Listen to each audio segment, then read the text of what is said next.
هل الراجل اللي انتوا شايفينه في الصوره ده طبيعي؟ والسؤال الثاني، هل ينفع حد يوصل طبيعي للمستوى الخرافي ده؟ بسم الله ما شاء الله، من اكتر الفورم اللي عامله جدل في السوشيال ميديا الراجل ده. هل اصلا ينفع الجسم البشري يوصل للليفل ده من النشفان طبيعي؟ صار اتردد في السوشيال ميديا كتير قوي وناس كتير عملت عليه فيديوهات، لكن في فيديو النهارده من الرحله عايز اقول لك ان في ادله وبراهين جديده في موضوع هشام المرجوشي، فركز معايا عشان هجيب نهايه الحوار ده، وهنحط هشام المرجوشي على كرسي الاعتراف ونشوف الحقيقه فين. حلقه دسمه، حلقه قويه، فركز معايا عشان هاخدك في مشوار قصير في الرحله.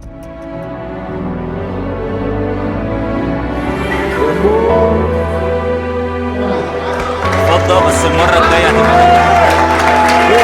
صباح الفل على الناس الفل، بدايه يوم جديد، بدايه يوم مشرق ان شاء الله، ونتمنى من المولى عز وجل ان يوفقنا في اليوم النهارده. اليوم النهارده تقيل جدا جدا جدا لسببين. السبب الاول ان النهارده زيرو كارب، ايوه زيرو كارب. هنفطر النهارده اول وجبه بتاعتنا تبقى 5 بيضات، هناكل 5 بيضات دلوقتي، وبعد كده هيكون معاهم كاجو، 5 بيضات وكاجو ده الفطار بتاعنا، وخيارتين. تحس ان احنا فاهم اكل اللي على راي الكومنتات، ايه يا عم اكل العيانين ده بيطلعك ازاي عضلات؟ ما دي الفكره، ان انت خلاص عملت العضلات، انت دلوقتي بتحاول تبروز شكل العضلات، فانت مش محتاج الاكل اللي يخليك تزيد عضلات. انت دلوقتي بتعمل كالوري ديفيسيت، حاول تعمل كارب سايكلينج عشان تسحب شويه ميه، بس كده الدنيا ماشيه ازاي. وتقيل برضو لان معانا ضيف تقيل جدا، تقيل على السوشيال ميديا، لانه الفتره اللي فاتت معمول عليه جدل كبير جدا، هل هو طبيعي؟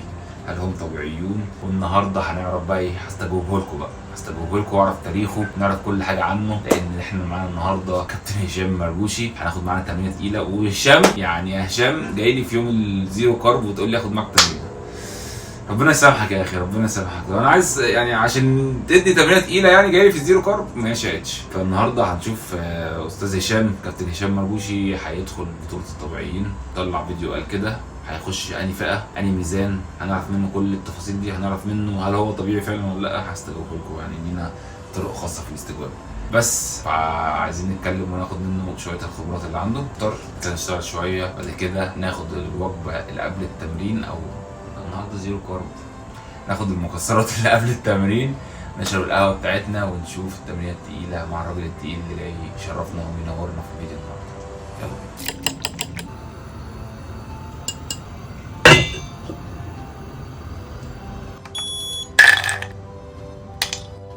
دي يا شباب شكل الوجبة بعد ما خلصت. طبق بيض بنقطعه تقطيعة البسبوسة، نحط عليه الكاجو، شكله خطير، زيرو كارب بس فنان لسه يا ولد. ناكل الوجبة دي وهنعمل قهوتنا بقى، ونفضل نشتغل شوية عشان نخلص بروجرامز للكلاينتس، ونخش بقى ايه نجهز عشان التمرينة التقيلة قوي اللي هناخدها النهاردة، تمرينة باك. يلا بينا. جاهزين يا وحوش؟ تمرين الظهر مع وحوش انفورما ووحوش المرجوشي. ايوه بقى، تسخن الروتيتر كف عشان هتهلك الظهر دلوقتي.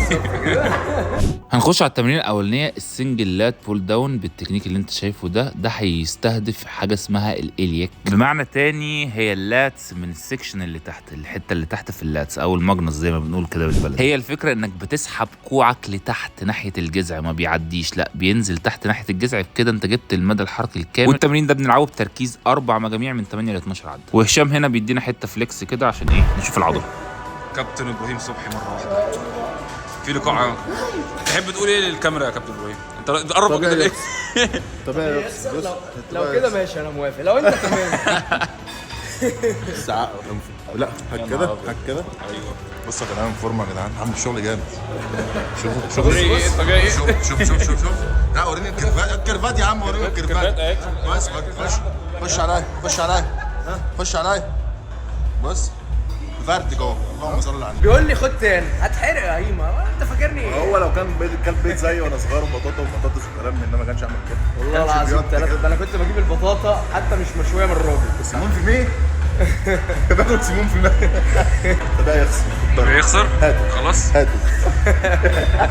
ندخل بقى على تاني شكل معانا، وهو البنت اوفر رو. احنا بنلعبه على الماشين دي، لو مش متوفره عندك ممكن تلعبه بالبار عادي جدا، او ممكن تلعبه بالتي بار كمان. شكل مهم جدا عشان يستهدف الميدل باك عندك. اهم حاجه دراعك يبقى 45 درجه عشان يعرف يديك اتاحه انك تعرف تفعص لوحين الكتف لورا، كده تكون جبت المدى الحركي الكامل. 4 مجاميع بوزن تقدر تجيب بيه الفشل العضلي من 8 ل 12 عده برضه. ولقينا صوت من بعيد بينده، يا جماعه حد يساعدني. ابراهيم صبحي داخل بوزن خفيف جدا 180 كيلو، بس مش اوزانك دي يا كابتن ابراهيم، هو محتاج مساعده على ايه يعني؟ بسم الله ما شاء الله، بسم الله ما شاء الله. الراجل حتى وهشام بيساعده بيقول له سيبنا كمل العده. طب وانت مخليه وراك ليه؟ طيب سيبه يا عم هشام، سيبه يكمل العده. بسم الله ما شاء الله، عمل تكنيك جامد جدا مع وزن حلو جدا. وبعد ما خلص العداد حب يدينا رساله، مفيش فايده. الشكل الثالث معانا هيكون شكل بيستهدف اللاتس او الماجنس، وهنلعبه على الكيبل رو او بالبلدي السحب الارضي، بس المره دي هنلعبه فردي مش زوجي زي اي حد ما بيعمل. نركز ان احنا نجيب مدى حركي كامل، بنروح عشان نعمل امتداد او ستريتش لللاتس، وبعد كده نرجع بنسحب بالكوع عشان نعرف نستهدف اللاتس بشكل جبار. دي ممكن تطبق فيها تكنيك الاف اس تي 7، او لو تمرينتك مش اف اس تي 7 العبها 4 في 12 عادي. ايديا والله ايديا صادق اهي. نصيحته. الشكل الرابع معانا هنلعبه سوبر سيت. اول شكل فيهم هيكون اللات بول داون. انا بلعب بالماسكه دي لانها بتريح لي كده وبتخليني اجيب مدى حركي كامل بوزن تقيل. لكن انت لو عايز تطبق التمرين ممكن تلعبها عادي بالماسكه العاديه، دي بتختلف على حسب انت مستريح في اي ماسكه. من 8 ل 10 عدات، وبعد كده تخش السوبر سيت على طول في ستريت ارم بول داون. بنلعبه بالروب وبنحاول نعمل ستريتش لفوق جامد، وبعد كده نعصر نعمل سكويز لورا عشان نعرف نجيب المدى الحركي الكامل. وميله الجذع دي مفيده جدا عشان الانجل ساعتها بيبقى كبير، فالرينج اوف موشن بتاعها بيزيد، الاستفاده بتزيد. وزن مناسب يعرف يجيب لك من 8 ل 10 عدات. والسوبر سيت والكومبو ده هنلعبه 3 مجاميع. الشكل اللي بعد كده هنلعب رو بس بالفي جريب، اللي هي الماسكه على حرف في الضيقه دي من تحت لفوق زي ما هشام بيلعب كده. دولت هيبقوا 3 مجاميع، بس 3 مجاميع الريبس فيهم او العدات فيهم بتبقى عاليه زي ما احنا لعبنا التمرينه اللي فاتت. لو انت شفت الفلوج اللي فات، في تمرينه بنختارها بتبقى بنستهدف فيها الانديورنس والبامب. فهنا انا بعمل ايه يا هيما؟ في ايه يا هيما؟ ما تسيبنا ركز يا هيما، في ايه يا هيما؟ هو كان بس عايز يقول رساله معينه ان طبيعي يخسر برضه. اخر شكل بعد ده هيكون القطنيه. زي ما قلنا نتمنى ان الجورني بتاعتنا انا وسيحس باقي الشباب اللي هتشارك كلها واحد واحد تكمل على خير، ونتمنى من الله ان احنا نوصل رساله ان الطبيعي يكسب، ونغير فكره الطبيعي عند الناس. عادي طبيعي تعمل عضلات، وعادي تعمل نشفان، وعادي تطلع على مصر، والله عادي، وعادي تحافظ على صحتك، مش لازم تجنبل على راي الدورنا. هو بيتكلم صح. يلا بينا نشوف بقى كلام مهم جدا مع هشام المرغوشي. اتشو حبيب قلبي، حبيب قلبي، عامل ايه؟ اخيرا لغط، وحش يا جدع، اقسم بالله. عامل ايه يا جماعه؟ الراجل ده عامل لغط على السوشيال ميديا. بسم الله ما شاء الله، بسم الله ما شاء الله، بسم الله ما شاء الله. مش عارف ليه الموضوع عليا انا.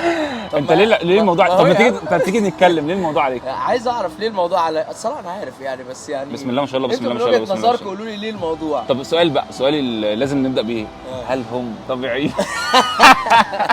بقت غيرت خلاص، بقت هل هم فلاتر؟ فلا اتش دي ار. انت اتش دي ار بس طلعت مش فلاتر. ما طلعتش فلاتر، طلعت الاثنين عادي يعني. عملت انت فيديو رديت على موضوع الفلاتر ده، ونزلت فيديوهات من غير فلاتر. انا اللي عايز انا عايز اقول حاجه بقى في البلوج ده. عايزين نبدا نقول للناس امتى يشكوا في واحد ان هو طبيعي، وامتى يشكوا في واحد ان هو انهانس. هقول لكم يعني ادينا خبرتك في خبره السنين مع اكتر واحد عليه زي ما بيقول كده عليه الجدل، لان هو اللي ما يعرفش انك بتتمرن بقالك 13 سنه ماشي في ال 14 في ال 14. فلو شاف صوره بس، انا نفسي قبل ما اعرفك كان واحد صاحبي مثلا يقول لي هو ده طبيعي، فانا بساله سؤال واحد، ايه الباك جراوند ستوري بتاعته؟ يعني هل انت اديتني صوره فانا ممكن من الصوره دي اقول لك ايه، والله لو انا بقى عايز افتي خلاص والله ده مش طبيعي عشان العروق وبتاع، لكن لازم اعرف زي سحسه الباك جراوند ستوري. ليه ده؟ لو صوره هشام، وهشام بقاله سنه بيتمرن 100% انهان 100% بياخد حاجه.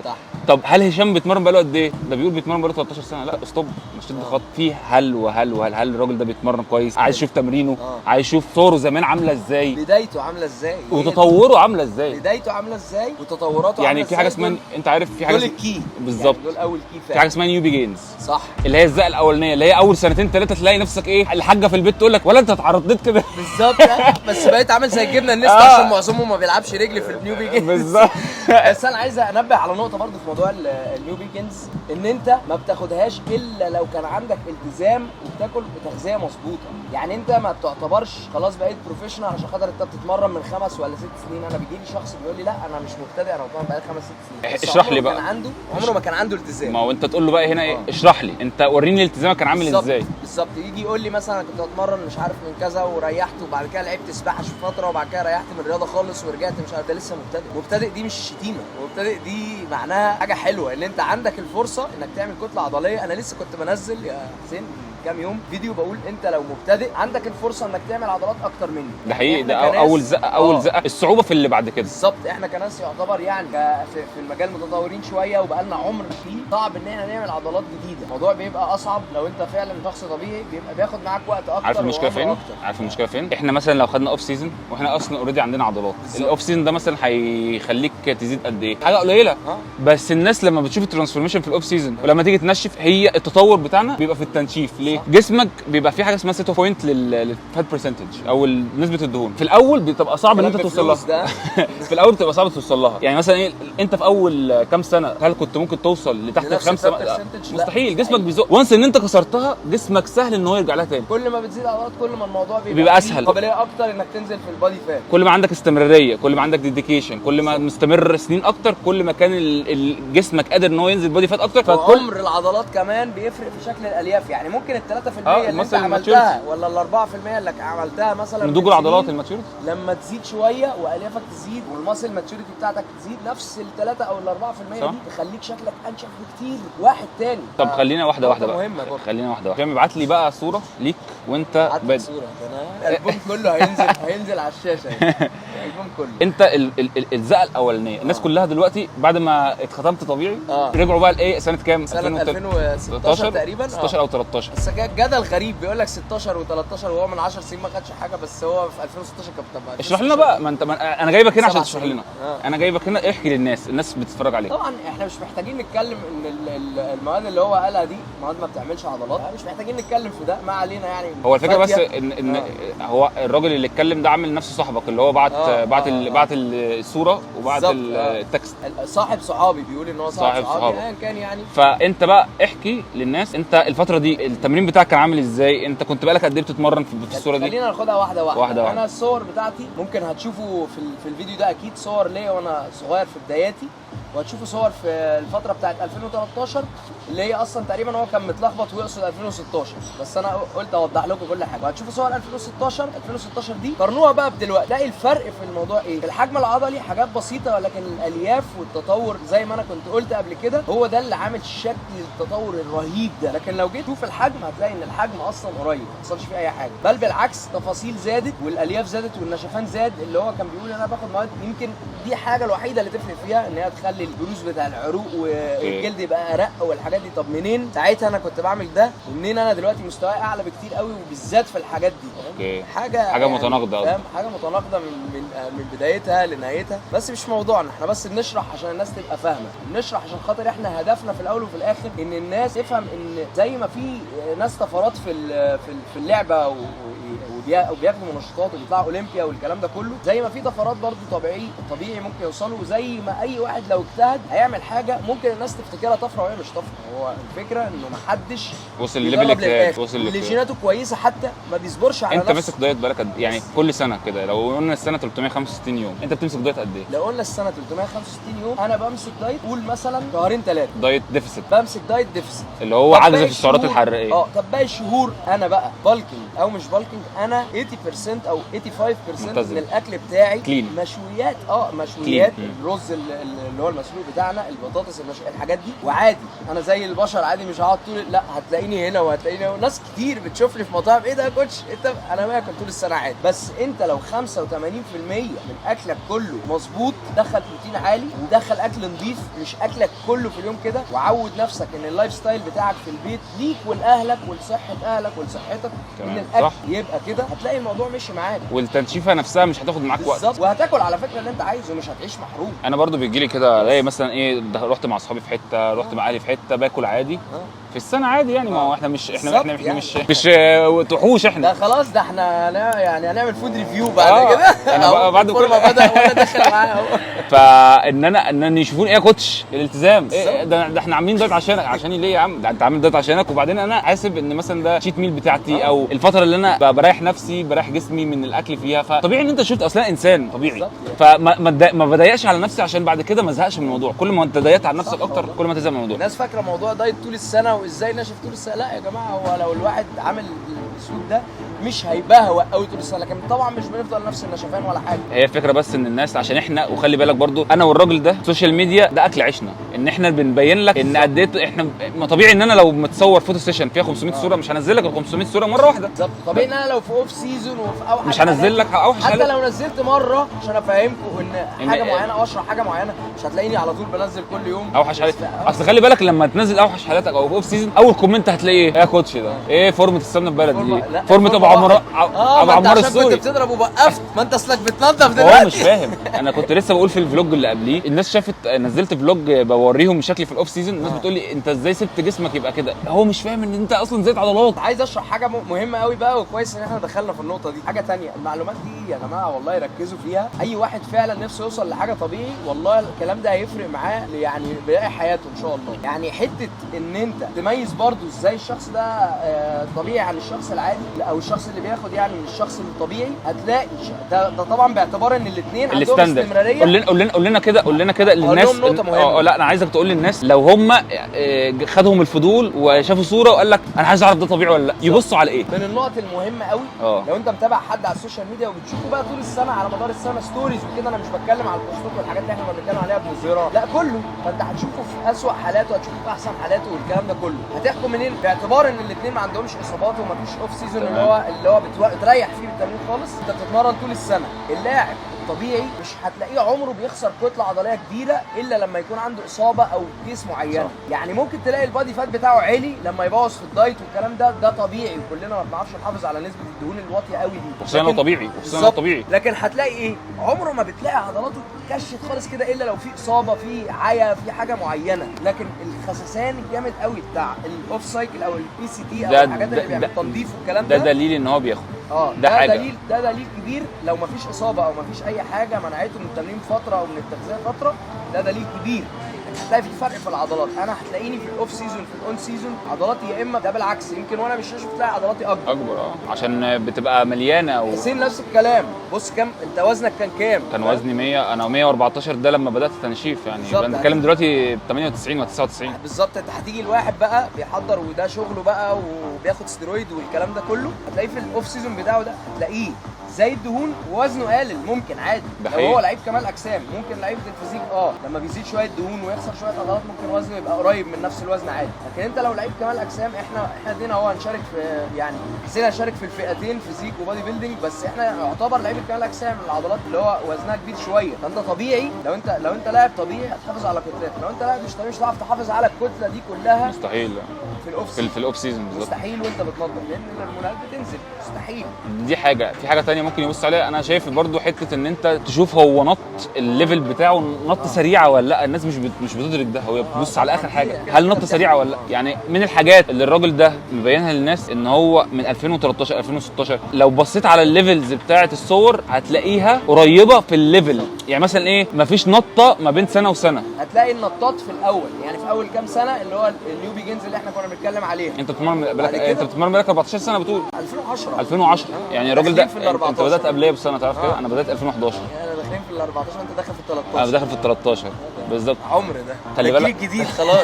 ده في ناس اصلا بتتابعنا عندهم 13 سنه بالظبط. طب خلينا نقول الفتره الجايه بقى انت مشارك في بطوله WNBF دبي كسر الدنيا انا ان شاء الله. ليه دخلت البطوله؟ ايه اللي خلاك تقرر ان انت تدخل البطوله؟ والله انا بقى بطوله WNBF دي اللي الناس ما تعرفوش ان انا يمكن من اول الناس اللي اسمع عنها في الكوكب. يعني انا اعرف عن البطوله دي من قبل ما اصلا تتلعب في دول عربيه بكتير، بس كان ما عنديش يعني امل صغير ان هي ممكن تيجي مصر. فحصل قصه كده وقالوا ان البطوله جايه مصر، وبعد كده حصل مشاكل وحوارات مش عايزين ندخل في تفاصيل، بس شاركت فيها في مصر على امل ان انا تبقى طبيعي ان هي تبقى فيها التحاليل ويبقى فيها بقى خلاص وتبقى ظهر الحق WNBF برو بقى وتطلع بقى برو وانا هاخد كارت الاحتراف واطلع العب بره والمسيره هتبتدي. لعبنا قبلها ب 48 ساعه. قبلها ب 48 ساعه اتاجلت مره واثنين وثلاثه وقلنا ماشي. في الاخر اتسحبت كروت الاحتراف، الاتحاد سحب نفسه لان طبعا الموضوع ما كانش بروفيشنال يعني. ما علينا. فاحنا لعبنا بطوله ولا ليها علاقه بالWNBF، لا في تحاليل ولا انت بتلعب كل اللي معاك طبيعي. ده اكتشفته قبلها ب 48 ساعه. اكتشفت قبلها ب 48 ساعه ان الاشتراكات فتحت لاي واحد عادي. اي واحد عادي على الموقع بعد قبلها ب 48 ساعه اللي هو ايه قبل 48 ساعه يا جماعه في بطوله تعالوا. بالظبط تعالوا والناس بقى جايه يلا يعني فاهم. الاقبال النهارده على البطوله تاريخي يا فندم. تاريخي والله العظيم. الناس بتجري وبلعب بقى مع ناس يعني الناس اصلا كانت بتحضر البطوله بعديها. بالظبط وبطوله عالم وبتاع وحاجات اللي هو هو برو يعني ما المهم يعني كده دخلت في تفاصيل اكتر من كده. جت السنه اللي بعديها بقى كسبت البطوله وما خدتش كارت ما خدتش كارت احتراف، احتراف. خد الراجل ده بسم الله ما شاء الله، بسم الله ما شاء الله، خد اوفرول وخد الوزن بتاعه. انت بتلعب تحت 80 ولا فوق؟ تحت 85. كنت بلعب 85 تحت 85 السنه دي. خلينا نشوف. خلينا نشوف الفئه اللي هيخش فيها هشام. بس هشام هيخش بودي بيلدينج، هل هيخش بقى اوبن ولا تحت ال 80 هيشوف.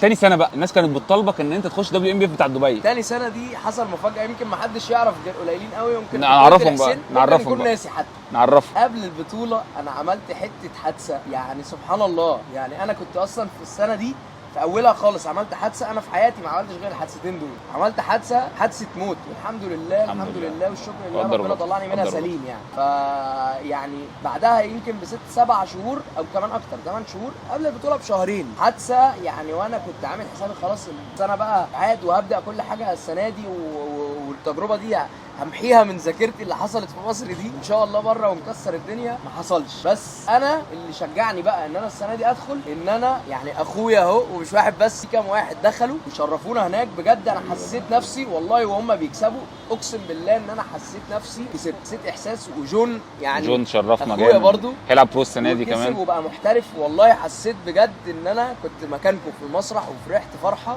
قلت السنه الجايه ان شاء الله كلنا نطلع نكسر المسرح ان شاء الله. السنه دي ناس مصريين كتيره من اللي انتوا عارفينهم هنعمل لهم فيديو لوحدهم عشان نديهم حقهم للمنشن للناس اللي هتشارك. فيديو غير ده كتيره وانتوا عارفينهم. فالفتره الجايه يا جماعه الناس دي بتحاول تحفز الناس انها تكمل طبيعي، ما تاخدهاش بناحيه ان هم بيحبطوك. لا العكس صحيح تماما. ان انت الناس دي مش عايزاك تدخل في حته سترويدز هرمون، تدخل ان انت بتريسك بحياتك ان انت عشان تبقى في شيب وتنافس في بطوله في اكتر. والاعداد بتزيد يعني. انا ملاحظ الاعداد بتزيد ما شاء الله اللي بيشاركوا في بطولات طبيعي دلوقتي بقت ما شاء الله ما شاء الله. يعني العملاء معايا مثلا يجي لي كلاينتس كتير قوي عايزين حد طبيعي. يعني هو عارف ان البطوله دي كلها ناس بتاخد نشاط بس هو شايف نفسه قادر ان هو ينافس معاهم. طب شد على نفسنا يا كوتش. طب انا هعمل اي حاجه وانا معاك في اي حاجه والتزم. في ناس فعلا بتعمل تحولات مش منطقيه وبيطلعوا بيبقى شكلهم ينافس فعلا. في بيعملوا مراكز وبيكسبوا كمان. فالموضوع انتشر قوي دلوقتي. اتمنى من الله ان الناس تبتدي تشوف بقى. انا بس مش عايز من الشباب وخصوصا ان الشباب اللي بيتفرجوا علينا ان هم ينساقوا ورا كلمه انا عايز اخش طريق الهرمون والاسترويدز عشان انافس. عشان بقى دلوقتي في متنفس حتى لو بعيد شويه، متنفس ان انت تنافس طبيعي وتكسب طبيعي او تنافس طبيعي وتاخد الاكسبيرينس بتاعتك طبيعي. الناس اصلا بتخش بطولات كمال اجسام عشان فاكره ان هي فيها فلوس. يعني هم بيدخلوا موضوع الاسترويدز ده يقول لك ايه انا هاخد استرويد عشان مصدر رزق. بس اللي مش فاهمينه بقى انا عايزك تفهمه لهم بقى 90% من الناس ايه اللي انتوا مش فاهمينه ان اللي بيدخل ده هو اللي بيتدين وبيتبهدل وبيتسوح في الفلوس يعني اللي مركز قوي ان هو رزقه هيجي من البطوله ده اكتر واحد يا عيني بتبقى حالته كرب. البيزنس كله بره عن الكلام ده خالص. يعني اكتر ناس اشطر ناس في العالم يعني مش هم ابطال العالم. مش هم ابطال العالم خالص. اغنى اصلا فيتنس انفلونسرز. اغنى واحد بيجيب فلوس من الفتنس مش هو مستر اولمبيا. يعني مش هادي شوبان مثلا. بعيد تماما عن الكلام ده. فالبيزنس ملوش علاقه. ده رقم واحد. رقم اتنين والمهم قوي ان 90% منكم او من الناس عموما مش هدفهم الرئيسي اصلا المنافسه في البطولات ولا الكلام ده. صح. وبيتجهوا للموضوع ده برضو عشان خاطر اي هدف ما. صوره. لا هو مفيش فورمه هدف ساحل. بالظبط. مفيش اصلا اي هدف خالص ما يتوصلوش غير بالاسترويد غير الاولمبيا والاحتراف في البرو ليج. حتى الاليت في محترفين كتير. في محترفين طبيعي في ناس بتنافس طبيعي في ما علينا حتى من محترف او مش محترف. البطولات اللي بتتلعب الاليت دي كلها والبطولات الطبيعيين والكلام ده كله والمنافسه مش مقتصره على اللي بياخدوا النشاطات. الحاجه الوحيده هي اولمبيا والاحتراف في اولمبيا. فده حاجه ما تجيش 5% من اللي الناس اصلا بتفكر فيه. اهدافكم كلها ينفع تتحقق طبيعي 1,000,000%. فعايزين نختم يا هشام ونقول خليك طبيعي ستي سيف وخليك طبيعي وما تنساش الطبيعي بس كده. انا عايزين نشكر هشام على الفيديو الخطير ده، التمرينه الخطيره، اليوم الخطير ده والاضاءه والهواء والله يوم جامد والشمس بتنزل دلوقتي والدنيا حلوه بقى معانا كده خلاص يا جماعه. ندعي بقى وهانت خلاص قربت اسبوعين وتلاقونا قدام الكاميرا كده ناكل برجر بس كده يا شباب. خلينا بقى ايه نختم الفلوج بعد الوجبه اللي بعد كده. هوريكم الوجبه اللي بعد كده ايه ويلا بينا نخش على الوجبه اللي بعد كده. روحنا يا شباب وبنعمل بقى ايه الوجبه. وتبقى عباره عن فراخ وبيض في اليوم الزيرو. ربنا يستر. تعالوا بقى نشوف شكل الوجبه وهي دي كده على النار. معلي النار عليها وبعد كده نقللها ولاعبين فيها وبعد كده بنخش على شكل الوجبه. يلا بينا. عندنا يا شباب ده شكل الوجبه بعد ما خلصت. ادي البيض وادي الفراخ دي كده 250 جرام فراخ واربع بيضات بيض وخيارتين لو كارب يعني ما بنهزرش. خلص الوجبه دي وبعد كده هقفل معاكم الفلوج. كده الوجبه اللي بعد كده هتبقى نفس الكلام، وبعد كده اخر وجبه هتكون الزبادي اليوناني. بس انا جعان جدا جدا جدا. طبعا خدنا الكرياتين بتاعنا بعد التمرين. بس كده دي وجبه بعد التمرين، محتاج اكلها في الزيرو كارب. محدش يقول يا جماعه ان الزيرو كارب بيوقع عضلات. طول ما انت مظبط الكارب سايكلينج بتاعك صح فانت في الامان التام. اديكم شايفين الكونديشن. سيبكم انا بقى ايه، قولوا لي بالهنا والشفا. طيب يا شباب بكده نكون دخلنا على اخر وجبه، تكون عباره عن زبادي يوناني بكاسين بروتين جولد ستاندرد من اوبتيمال نيوتريشن وعليه نتس. عايز اوريكم القوام بس تحس ان هو ايس كريم اصلا في زيرو كارب عادي. بس انا مرهق جدا فعلا لان ما دخلتش اي كارب سريع في اليوم النهارده بسبب ان هو زيرو كارب. بكره ان شاء الله هيكون الهايد كارب داي، هنتعش تاني ما تقلقوش. وشي مسحوب عشان التحضيره وكل حاجه. فاتمنى ان انتوا تكونوا استمتعتوا بالفلوج. لو عايز تتمرن معايا في التدريب الاونلاين سيب لك لينك تحت في الديسكربشن، دوس عليه. اختار بكره مناسبه ليك، هنتواصل معاك خلال 24 ساعه. وما تنسوش في الاخر ان انا بحبكم جدا جدا جدا، ودايما بشوف الكومنتات وبشوف دعواتكم ليا والسبورت بتاعكم ليا، وده اللي مخليني اكمل. بحبكم جدا واراكم على الحلقه القادمه من الرحله. سلام.